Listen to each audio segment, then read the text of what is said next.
말씀을 생각해 보겠습니다.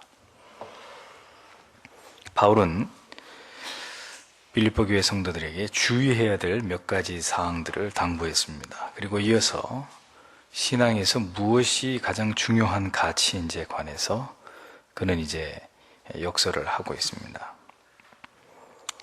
그는 육체를 신뢰하고 있는 유대주의자들을 반박하기 위해서 자신의 이야기들을 간증처럼 그렇게 고백하고 있습니다.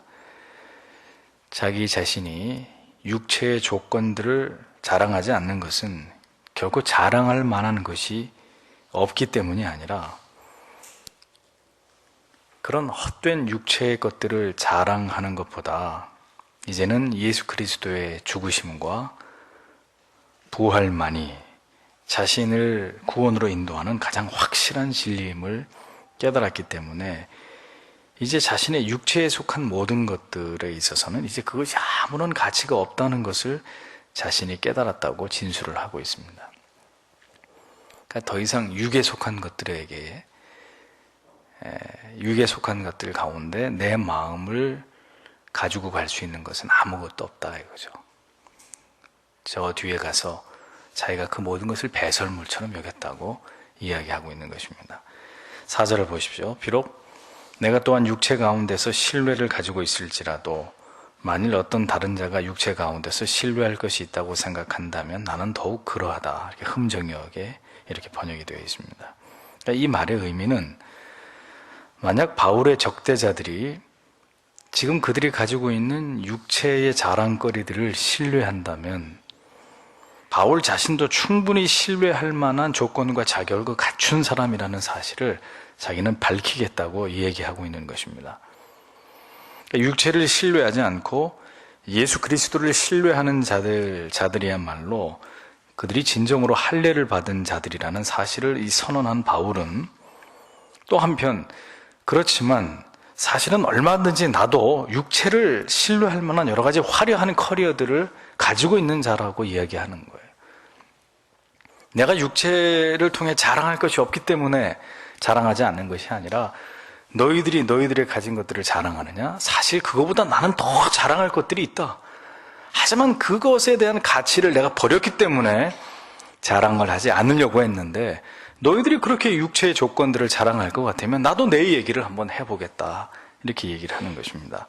그래서 나도 더욱 그러하리니 라는 표현을 사용하면서 유대주의 율법주의자들과 비교해 보았을 때 객관적으로 자신이 결코 그들보다 못하지 않은 많은 자랑거리들을 가지고 있는 자라는 것을 이 객관적인 증거를 통해서 그가 보여주고 있었던 것입니다.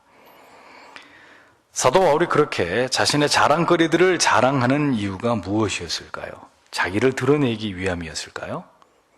사실은 나도 이렇게 잘 나가는 사람이었어 하고 자기를 뽐내고 싶어서 굳이 자신의 육에 속한 자랑거리들을 이야기하는 것일까요? 그렇지 않습니다.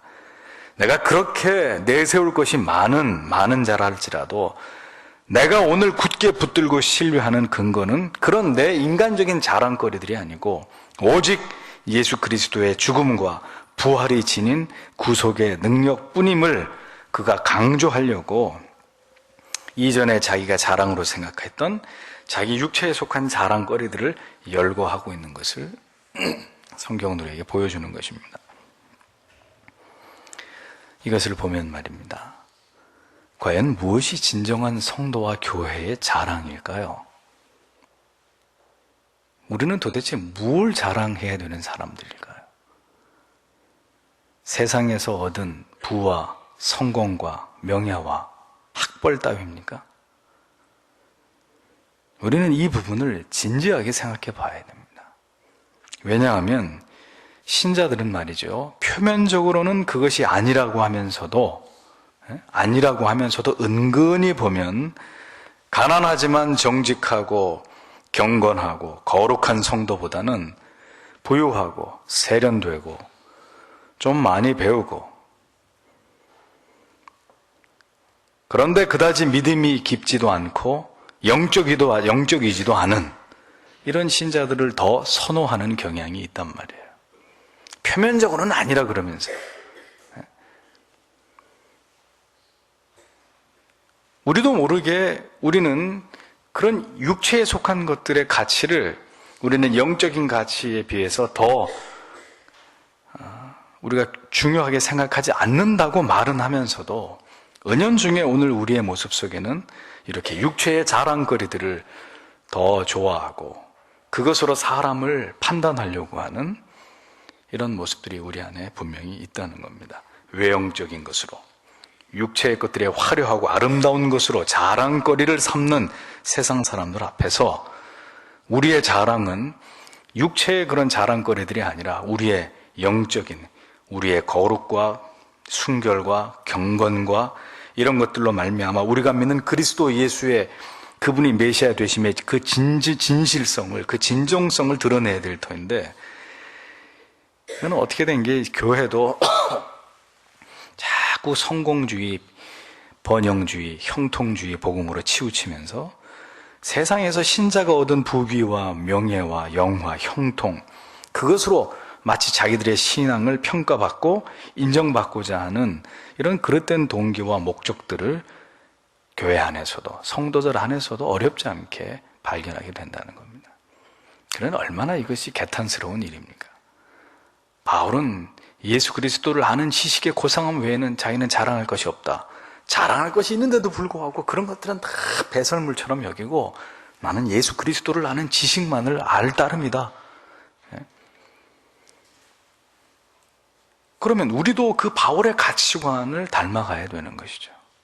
오늘 우리가 가장 중요하게 여기는 가치가 무엇인지에 대해서 바울이 느끼는 그것을 우리도 함께 느껴야 된다는 것입니다. 세상이, 사람들이 나를 어떻게 보느냐가 중요한 것이 아니라 하나님께서 나를 어떻게 보시느냐만이 중요할 따름이라는 것에 대해서 재론의 여지가 없어야 되는 거죠. 당시 유대주의 율법주의자들이나 종교 지도자들은 사람들의 시선과 그들의 평가를 중요시했습니다. 사람들이 우리를 어떻게 볼까? 저들이 우리를 지금 존경하고 있는 것일까? 그들은 자기들이 가진 종교적인 기득권에 대해서 사람들이 어떻게 평가해주고 인정해줄지에 대해서만 깊은 관심을 가졌습니다. 사람들의 주목을 끌고 그들에게 존경을 받고 대접을 받는 일을 그들은 즐거워했습니다.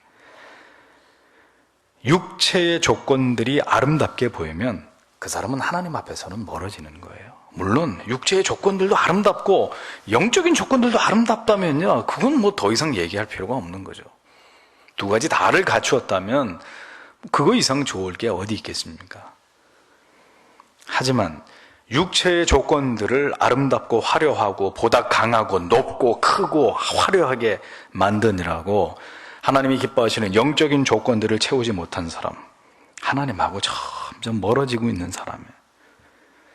눈에 보이는 것에 대한 평가에 너무 집착하고 그것에 너무 귀를 기울이게 되면 하나님께서 눈에 보이지 않는 것에 대해서 어떻게 평가하실지에 대한 부분을 놓치게 되는 거예요. 그러니 우리는 누구의 눈치를 봐야 되는 사람입니까? 바울은 구체적으로 그래서 자신의 육체를 자랑할 만한 근거들을 제시하죠. 5절에 보면 흠정에게 번역해 보면 나는 8일째 되는 날 할례를 받았고 이스라엘의 줄기에 속한 자고 베냐민 지파에 속한 자고 히브리인 중에 히브리인이고 율법에 관해서는 바리새인이다. 5가지 조건을 이야기를 합니다. 그는 오랜 유대교의 전통에 따라서 정확하게 난지 8일 만에 할례를 받은 아주 정통파 유대인이었다는 거예요. 또 베냐민 지파였습니다. 베냐민 지파가 어떤 지파입니까? 비록 수는 적었지만 이스라엘의 최초의 왕인 사울이 탄생한 지파였습니다. 그래서 이스라엘의 최초의 왕이 탄생한 지파였기 때문에 그 지파는 다른 지파의 존경을 받고 있었던 그런 지파였고, 무엇보다 예루살렘과 예루살렘 성전이 위치한 곳이 베냐민 지파의 영토였단 말이에요. 그러니까 이 베냐민 지파 사람들은 어떤 그 자부심이라고 하는 것이 대단했습니다. 이스라엘의 여러 지파들 가운데서도 대단히 자부심이 강한 그런 지파였습니다. 또 자기가 순수 혈통의 히브리인이다. 그리고 당시 유대 종파들 가운데 가장 보수적이고 율법을 지키는 데 있어서 가장 엄격하기로 유명했던 자기는 정통 바리새인이다. 바리새파의 사람이다라고 자기를 스스로 밝히고 있습니다. 바리새파 가운데서도 위대한 탁월한 스승이었던 가말리엘의 제자였단 말이죠. 누구보다도 율법을 지키려고 하는 일에 있어서 최선을 다해서 노력을 했던 사람이라고 자기 자신에 대해서 그렇게 수레하고 있습니다.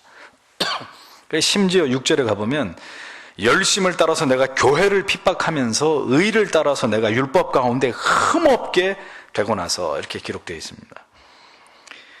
자, 얼마나 열심을 냈느냐? 이 하나님과 율법에 대한 사도 바울의 그릇된 열심은 결국 교회와 성도들을 핍박하는 잘못된 과격한 행동으로, 과인 충성으로 표출됐었다는 거예요. 하나님을 너무 사랑하고 율법을 너무 사랑하기 때문에 뭐 예수 어쩌고 하는 자들, 그들은 유대주의의 원수라고 생각하고 하나님과 율법에 대해서 열심을 품은 것만큼 더 극렬하고 더 열정적으로 예수 믿는 자들을 핍박하는데, 교회를 핍박하는데 혈안이 됐었던 인물이 자기였다고 얘기하는 것입니다. 율법에 대한 그의 열심이 어느 정도였느냐? 자기는 흠잡을 것이 없었다고 얘기를 하는 거예요. 바울이 거짓말을 하겠습니까? 아니란 말이에요. 그러니까 율법에 관한 한 나를 따라잡을 타의 추정을 불허할 만큼 자기는 아주 완벽하게 율법을 지키기 위해서 최선을 다하는 아주 최고의 수준에 도달해 있었던 그런 인물이었다고 자기를 이야기를 합니다. 그것이 하나님 앞에 의로운 삶이라고 생각했기 때문에, 하나님께서 인정하시는 삶이라고 바울은 그렇게 오해했기 때문입니다. 자, 이것은 무엇을 보여주는 것입니까? 우리가 예수를 믿는데요, 이처럼 진리에 대해서 무지하거나 혹은 잘못된 이해와 깨달음을 갖는다면 우리의 모든 열심과 충성과 헌신이 빗나갈 수 있다는 거죠. 전혀 하나님이 원하는 것과는 다른 것들이 될 수 있다는 것을 보여주는 것입니다. 그릇된 율법주의, 그릇된 종교적인 전통, 외형적인 조건들에 묶여버리면 이런 육체의 것들로 인해서 신령한 영적인 것들과 가치들을 잃어버릴 수 있다는 사실을 우리가 간과해서는 안 되는 것입니다. 모든 종교적인 것이 모두 하나님을 기쁘시게 할 것이라는 생각은 우리 생각이에요. 성경은 그렇게 말씀하고 있지 않다는 겁니다.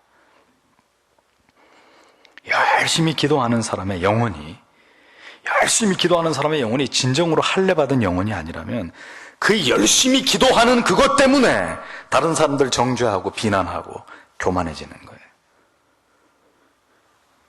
열심히 성경 공부하는 사람은 내가 이렇게 진리를 알려고 최선을 다하고 있다는 그 열심 때문에 열심을 내지 않는 사람들을 정죄하게 되고 그들을 또 비난하게 되는 죄를 범합니다. 나는 이런 과정들을 마스터했고 나는 이런 책들을 읽었고 뭐 훌륭한 목사님들 이름 좔좔좔 꿰면서 다 이야기하는, 그게 마치 그 레벨이 자기의 레벨이라고 생각하는 이런 오류를 또 범하게 되는 거죠.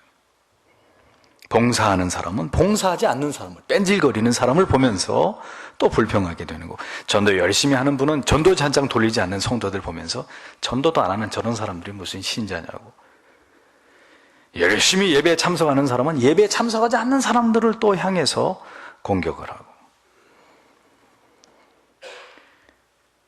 때로는 우리가 무엇인가를 하고 있다는 것 때문에 우리 자신에게 후한 점수를 주려고 할 때가 있어요. 그럼 마땅히 해야 될 일인데도 내가 뭔가를 지금 하고 있다는 것에 대해서 대단히 내 스스로 하나님 앞에서 내가 대단히 뭔가 큰 일을 하고 있다고 착각할 때가 있단 말입니다. 이것은 또 다른 이름의 율법주의고 자기의고 교만일 뿐인 거예요.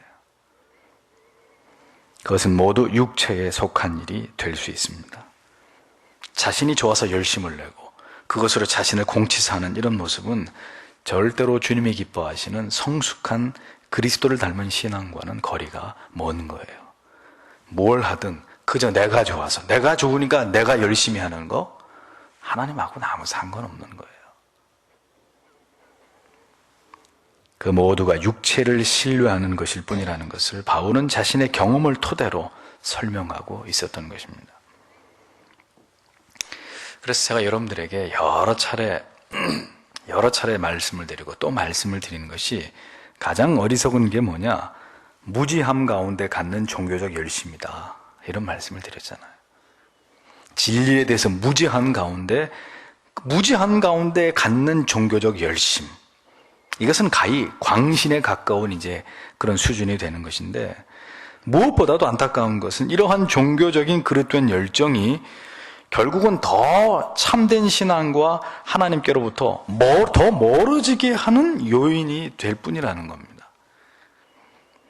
그러니까 바울의 그릇된 열심이 결국 교회를 핍박하는 무기가 되었던 것을 보세요. 그가 열심을 내면 낼수록 하나님의 교회의 영광이 되고 성도들에게 덕이 되는 게 아니라, 이놈의 바울이 열심을 내면 낼수록 그의 잘못된 율법주의적인 사고가 오히려 하나님의 교회를 회파하고 성도들을 잡아서 죽이는 그런 짓을 하지 않았습니까?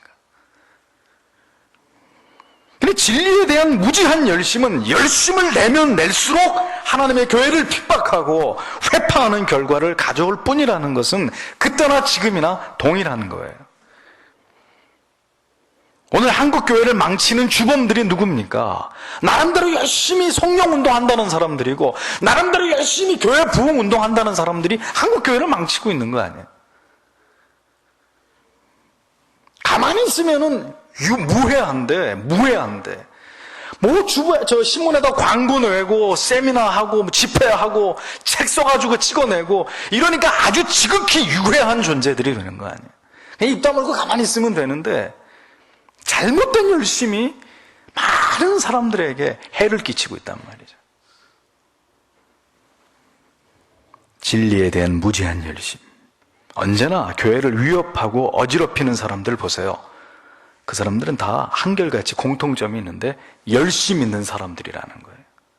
열심 있는 사람들이 교회를 어지럽게 합니다. 내가 제일 교회를 사랑하느라고 큰 소리치는 순서대로 그 교회에서 가장 문제의 사람이 되는 거예요. 왜요? 그들의 그런 인간적인 열심으로 큰 소리를 낼 때마다 하나님의 교회는 더 고통당하기 때문에. 그것이 바로 육체로 하나님과 하나님의 나라를 섬기려는 자들의 어리석음입니다. 누가 그렇게 하라고 했습니까? 하나님이 그걸 원하십니까? 순종이 제사보다 낫고 듣는 것이 기름의 수양보다 낫다고 하지 않았어요. 그리스도께서 말씀하고자 하신 진리, 하나님께서 진정으로 우리에게 원하시는 것이 무엇인지를 정확하게 깨닫고 이해하지 못하게 되면 그는 지금 진리의 편에 서 있는 사람이 아니라 진리의 반대편에 서 있는 사람이 될 수도 있다는 사실을 잊지 말아야 되는 것입니다. 바울은 이렇게 자신의 육체의 자랑들을 늘어놓으면서 이 모든 것이 다 쓸데없는 거였다라고 얘기하는 거예요. 다 필요 없는 것들이었다. 한마디로 다 정신 나간 짓들이었고 미친 짓들이었다 이겁니다. 내 자신의 열심일 뿐이었고 거기에는 예수 그리스도가 없었다 이거죠. 7절 이하에서 바울은 드디어 자신이 깨달은 바 중요한 진리를 이야기하기 시작합니다. 7절에 그러나 무엇이든지 내게 이득이었던 것들을 곧 그것들을 내가 그리스도를 위하여 손실로 여겼으며 해로 여겼다 이렇게 되어 있죠. 개역 한글에는 8절에 참으로 확실히 모든 것을 손실로 여김은 그리스도 예수 내 주를 아는 지식이 뛰어나기 때문이라. 내가 그분을 위하여 모든 것에 손실을 입고 그것들을 단지 배설물로 여김은 내가 그리스도를 얻고 이렇게 킹제임스 버전은 번역을 합니다.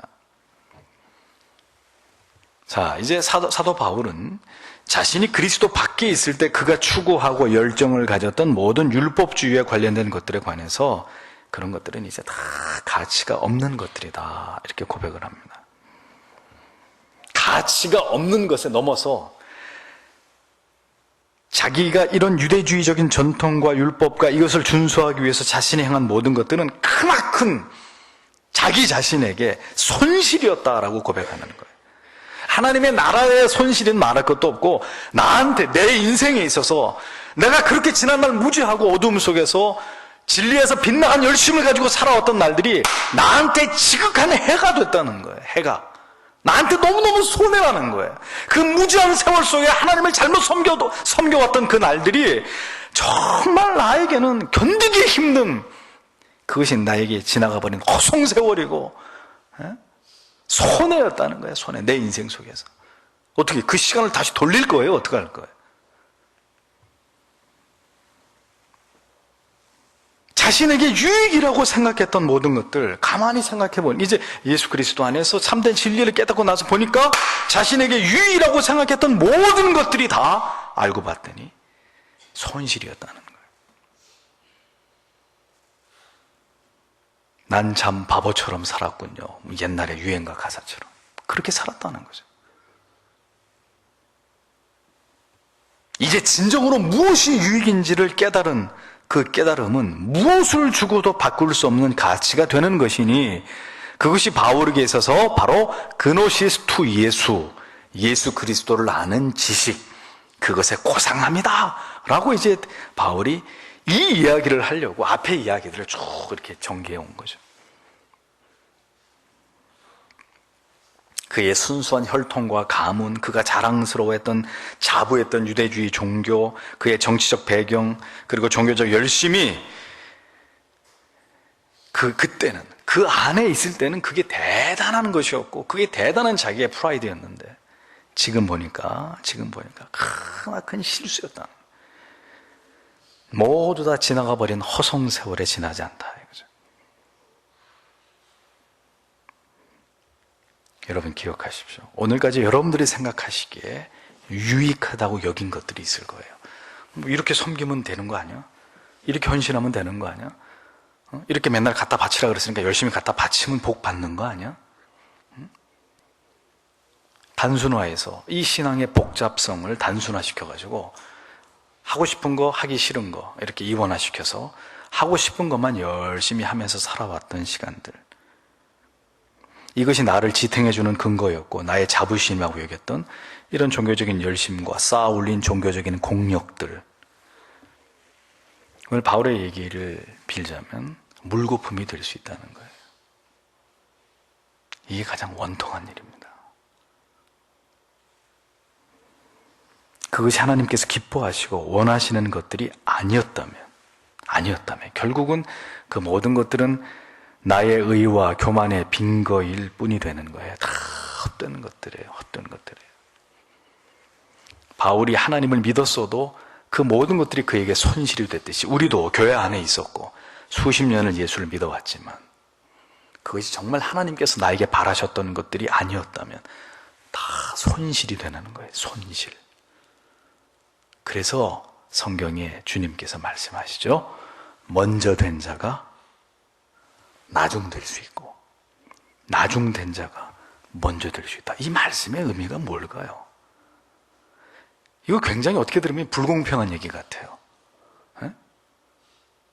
세상에서는 그런 일이 일어나지 않아요. 세상에서는 언제 입사했느냐, 몇 년 차냐 이런 것들이 중요합니다.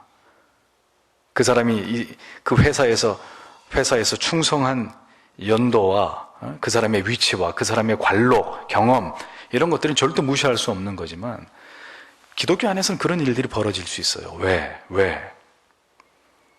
그 사람이 말씀대로 여기까지 왔느냐, 그렇지 않느냐, 그것이 그렇게 중요하기 때문에 하나님의 진리의 말씀에 비추어서 올바른 신앙의 길을 여기까지 걸어왔으면 그 사람은 나중될 일이 없겠죠.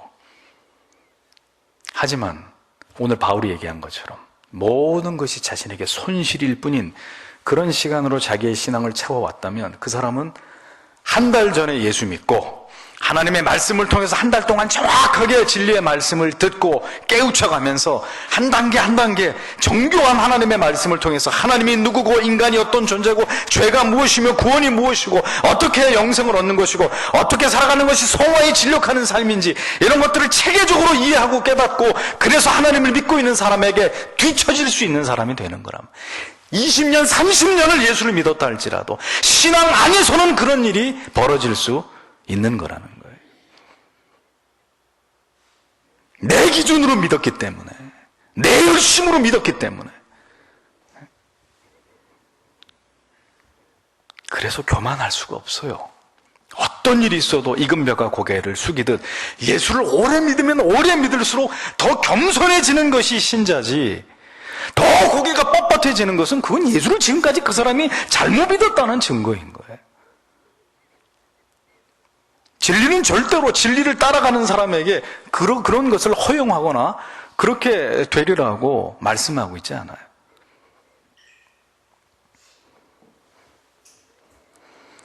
그러한 자기 열심과 의에 묶여서 흘려보낸 시간과 열정을 뭘로 보상받을 거냐 말이에요. 바치면 복 주신다. 하나님은 그대가 잘 되기만을 바라신다. 이러한 진리에 속아서 열심히 시간, 물질, 몸을 바쳐 헌신한 모든 것들이 하나님과 상관이 없는 것들이라면, 그것이 내게 손실이라면 어떻게 하실 거예요? 어떻게 하실 거예요?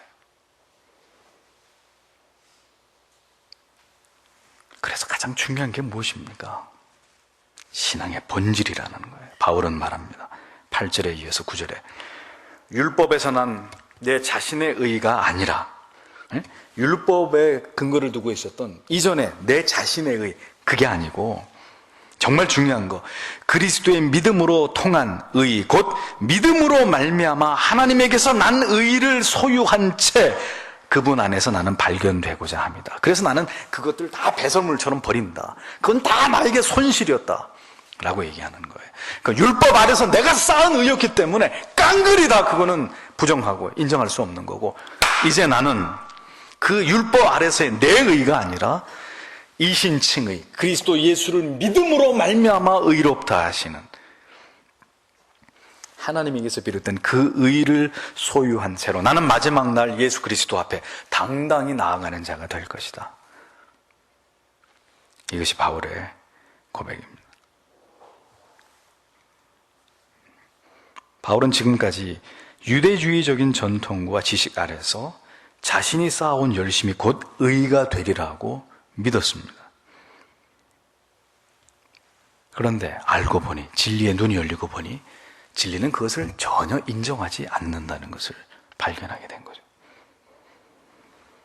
이제는 율법을 행함으로 인한 의가 아니라 그리스도를 믿음으로, 그 십자가를 붙들므로 말미암는 의, 곧 믿음으로 말미암아 하나님께로부터 난 의를 소유한 진정한 구원을 받은 하나님의 자녀로서 이제는 그 믿음으로 하나님을 경외하는 신앙을 지속함으로 결국 그리스도가 다시 오셔서 이제 제 이름 주로 오신 예수 그리스도의 그 심판대 앞에 서게 될 때 나는 이제 그 의로 말미암아 나는 영광스러운 구원을 얻게 될 자가 되었다라고 빌립보 교인들에게 이 위대한 진리를 간증하고 있는 거예요.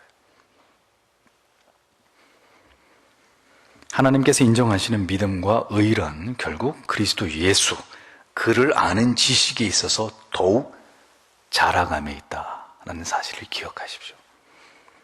여러분, 어느 누구도 내가 어떤 특정한 것에 헌신하고 충성하고 있으니 더 잘하지 않더라도 하나님이 이해해 주시겠지, 이렇게 생각하고 계셨다면 여러분 착각입니다. 절대로 여러분들에게 그건 해가 되는 생각이고 손실이 되고 있는 이 시간을 보내고 있는 것일 뿐이지 하나님하고는 아무 상관없는 거예요. 여러분들이 얼마나 강렬한 소명의 체험을 가지고 예수를 믿었든지 모르겠습니다만, 그래도 어느 한순간 내가 그런 큰 은혜를 받았다는 것이 여러분들에게 성화가 필요 없거나 혹은 성화가 저절로 되어질 것이라는 걸 의미하는 것은 아니라는 것을 잊지 마세요. 그렇게 뜨겁게 예수 만나고 신앙을 시작했다가 이단으로 빠지거나 혹은 지금 손가락질 당하는 그런 목회자가 돼 있거나 혹은 완전히 믿음에서 떠나서 불신자처럼 살아가는 사람들이 있습니까? 없습니까? 있단 말이에요. 그럼 그 사람들이 그렇게 강렬하고 뜨겁고 열렬하게 체험한 소명의 체험은 뭐예요? 중생의 체험은 뭐예요? 그러니 거듭나기만 하면 무조건 천국이다. 아니에요. 그렇게 말할 수 없어요. 그게 끝까지 유효적으로 지속이 돼야 그 강렬한 소명의 체험이 계속해서 삶의 성화의 끈을 쥐고 주님 만나는 그날까지 계속 지속이 돼야 이 사람이 택한 하나님의 백성이고 이 사람이 구원받은 하나님의 자녀인 거지.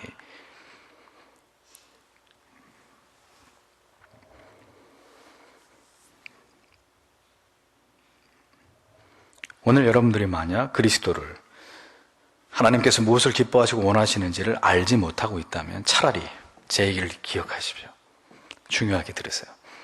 여러분들이 아직도 그리스도에 대해서 하나님이 뭐를 기뻐하시는지에 대해서 아직도 정확한 지식이 없다면 차라리 아무것도 하지 마세요. 아무것도 하지 마세요. 안 해도 돼. 아무것도 안 해도 돼. 정말이에요. 교사하고 성가되고 뭐고 아무것도 안 해도 상관없어요. 차라리 더 늦기 전에 열심을 내서 하나님에 대해서, 진리에 대해서 배우는 일에 올인하십시오. 거기에 모든 것을 바치세요. 더 늦기 전에. 더 많은 손실을 여러분들의 인생 속에 만들어가기 전에 그런 바보 같고 어리석은 짓을 그만하시고 다 내려놓고 뭔가 자꾸 하려고 하지 말고 나 시켜주세요 하고 자꾸 나서지 마시고 차라리 그냥 예수 그리스도에 대해서 잘 배우고 그것에만 집중하겠습니다 하고 진실되게 하나님 앞에 하나님 다시 가르쳐 주십시오. 처음부터 끝까지 하나님 다시 배우기를 원합니다. 그렇게 하세요. 하나님이 그걸 원하시는 거예요. 예수 믿는 일에만 집중하라고. 그게 가장 지혜로운 신자의 길이라고. 목이 터지라고 말씀드리는데도 그거 듣기 싫어서 나가시면 어떡합니까? 할 수 없어요. 그러면 더 이상 할 수가 없어요. 제게는 방법이 없어요. 그리스도의 십자가와 그 구속의 은혜와 사랑이 내 영혼의 모든 세포 하나하나에 절절히 새겨지기를 잠잠히 기다리고 그것만을 바라보고 예수여 나를 불쌍히 여겨주소서. 그렇게 하시면 안 되는 거예요. 그 자리에서 그렇게 주님만을 바라보면서 다른 거 다 내려놓고 주님 알기 원합니다. 신자 되기 원합니다. 그렇게 하실 수 없는 겁니까? 이게 내 영생이 달린 문제인데. 우리의 의란 율법을 지켜 행함이 아닙니다. 무엇인가 내가 주를 위해서, 하나님을 위해서 했다고 생각하는 순간 그 사람은 아직도 율법 아래에 있는 사람, 그는 교만한 사람이고 아직도 그리스도에 대한 지식에 있어서 깡그리 무식한 사람일 뿐이에요. 오늘날도 교회 안에 이러한 자기의에 사로잡히고 율법주의에 사로잡혀서 종교적인 열심을 내면 낼수록 그것으로 자신의 의와 자랑을 삼으려고 하는 무지한 성도들이 얼마나 많은지 모릅니다. 그래서 뭐 하면 그거 알아달라고, 그거 안 알아주면 막 불쾌하고, 또 이것을 부추기는 목회자들은 어떻습니까? 아무개 권사님 몇 억, 아무개 장로님 뭐 교회 뭐 자동차 헌금하고 이렇게 해서 막 슈퍼에다가 내주고 막 띄워주고 이렇게 해서 공치사하고 그런 걸 조장하고 이용하는 그런 목회자들은 없습니까?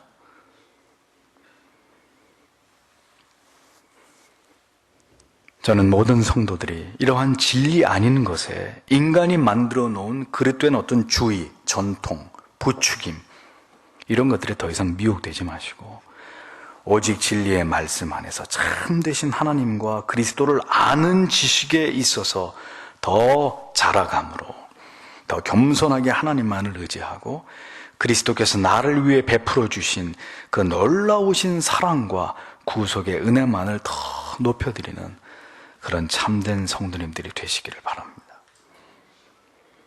사도 바울 그가 예수 밖에 있을 때는 아마도 이러한 자기의 열심과 자기의 종교적인 배경이 그에게 상당한 자부심을 줄 만한 조건이 되었는지 모릅니다. 오늘날도 웃기는 성도들 많아요. 자기가 무슨 큰 교회, 그 교회 교인이라고. 이름만 대면 나는 그 유명 목사님, 우리 교회 목사님이라고. 어쩌라고요, 그런데. 그게 당신 신앙하고 무슨 상관이 있는데. 천국 가는 게 줄서기 하는 거예요? 뭔가를 착각하고 있어요. 하지만 그리스도를 발견하고 난 이후에 무엇이 진리인지를 깨닫고 난 다음에는 그 진리의 근거에서 사도 바울의 모든 가치관이 완전히 재편이 됐던 것을 확인할 수 있습니다. 배설물처럼 여겼다. 볼일을 보고 물레 쉽게 내려가는 배설물을 보면서 아쉬워 하는 사람이 있을까요? 아이고 아까워. 이런 무슨 코미디 같은 이런 일이 있을까요? 쳐다보지도 않죠. 자기가 볼일 보고 나가놓고 코트로 맞고 나가잖아요. 쳐다보지도 않았다는 거예요. 바울이 무슨 미련을 두고 그래도 내가 전에 그렇게 열심을 냈었는데 아까운데 내가 그때 그렇게 그래도 누구보다도 내가 열심을 내고 그런 게 아니라 배설물처럼 여겼다는 의미는 아주 막 혐오스러워하고 막 구역질이 날 정도로 혐오스러워하고 쳐다보지도 않고 생각하고 싶지도 않은 쇼가 아니었단 말이에요. 바울이 누구에게 보여주려고 그랬던 게 아니라 자기 영혼 안에서 완전히 이 사람의 한 영혼의 인생관이 가치관 자체가 이렇게 재편이 되어버리는 그런 역사가 일어났다는 거예요. 그것이 바로 신앙이라는 거예요. 그게 바로 중생이라는 겁니다. 컨버전. 저는 여러분들의 믿음이 그리스도를 아는 지식에서 비롯된 진실된 믿음이기를 소원합니다. 그리스도를 아는 지식의 고상함, 그 신령한 은혜와 기쁨만을 주님 앞에 가는 그날까지 견고하게 붙들고 그것만을 사모하시는 성도님들이 되시기를 축복합니다. 기도하겠습니다.